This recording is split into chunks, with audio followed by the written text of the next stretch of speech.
Hello guys, eto na naman tayo. So for today's video, i-share ko sa inyo ang isa na namang adventure kain trip na siguradong magugustuhan ninyo. Especially sa lahat ng mga lovely couples at may mga special someone. Para sa inyo talaga ang video ito. May nadiskubre na naman akong maganda, majestic at napaka-romantic na restaurant dito sa Davao at puro mga masasarap ang mga sinuserve nilang mga pagkain. Isang romantic venue na di na kailangan pang magantay ng Valentine's Day para puntahan, and I'm sure sulit na sulit ang pagbisita nyo dito. So paano? I-try nyo na din. Alright, saan nga ba to? Well, dito sa Malagos Homegrown Cafe na located lang dito sa Shanghai Street, Matina Aplaya. Actually, malapit na lang talaga ito sa Coastal Road, Matina bound. Oh, diba?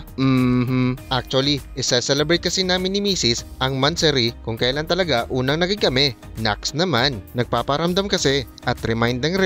Nakakakonsensya naman kung sakaling dun kami kakain sa mga fast food chains. Then isa pa, di din namin feel kung dun kami kakain sa mga samgipsal. At least, para maiba naman. Then at the same time, may paka-romantic as per request. Well, pagkarating namin sa venue, nakapili na agad kami ng table at para maka-order na din. Para at least maluto na agad at mai-serve ng mga aga-aga ang mga orders namin. Actually, na-search ko lang din ang venue sa internet. At at the same time, medyo malapit-lapit lang din ito sa workplace ko at sa SM City Davao at highly recommendable din ang venue. Kaya di na ako nagdalawang isip pa na magpa-reserve at buti walang masyadong reservations kaya okay lang daw ang walk-ins. O diba?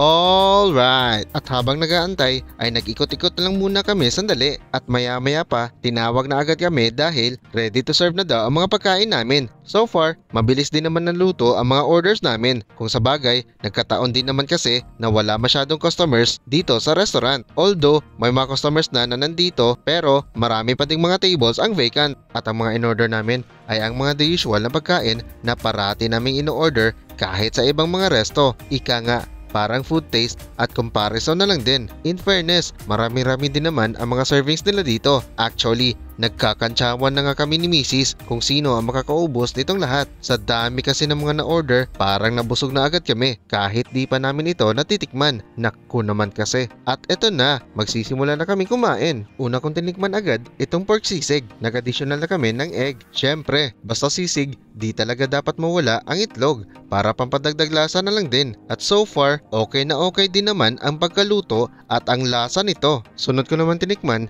ang kinilaw na malasugi at in fairness, fresh din naman ang malasugi na sinerve nila. Kung sa bagay, maglalaro din naman ang lasa nito sa pagtimpla ng suka at iba pang mga rekados nito. Sunod ko naman tinikman ang naninipang amoy at tumahatak na pork sinigang. Actually, naglalaway na talaga ako nito simula nung nakita ko ito sa mesa at mainit-init pa ang sabaw. Pinalamig ko lang sandali para mas malasahan ko ang pagkasinigang. And in fairness, sumisipa talaga ang pagkasinigang niya. Tender na tender din ang mga pork kaya nagustuhan ko din siya. At kahit na may extra rice na ako, nagpadagdag pa rin ako ng isa. Syempre, masarap din naman kasi ang na-order namin kahit nga si Mrs. napadagdag pa ng isa.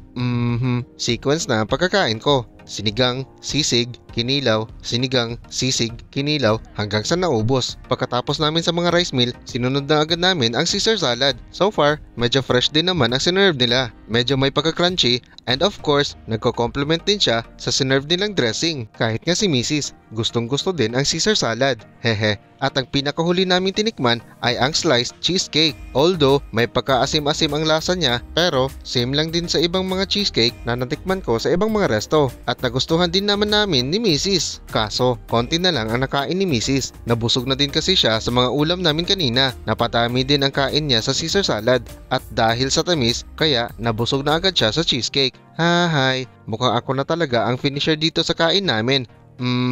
At in fairness, naubos din naman namin ang mga pagkain at sobrang nabusog talaga kami sa mga kinain namin. And as usual, unang nabusog si Mrs. Kaya halos ako na ang nakaubos nito.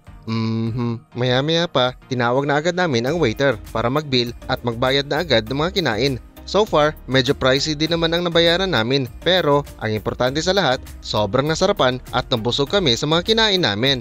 Alright, pagkatapos magbayad, tumayo na agad kami at nag-ikot-ikot na muna sa bawat sulok ng resto. Actually, may kalakihan din naman kasi ang lugar na ito. Tama lang din, para at least matunawan man lang konti sa makinain namin. Well, so paano? Hanggang dito na lang muna ang kwentuhan natin. Oo nga pala, kung bago ka pa lang dito sa channel ko, huwag nyo kalimutan na mag-subscribe, mag-like at mag-comment na lang din bilang suporta sa video kong ito. Maraming salamat sa panonood. See you ulit sa mga next videos ko and of course, enjoy!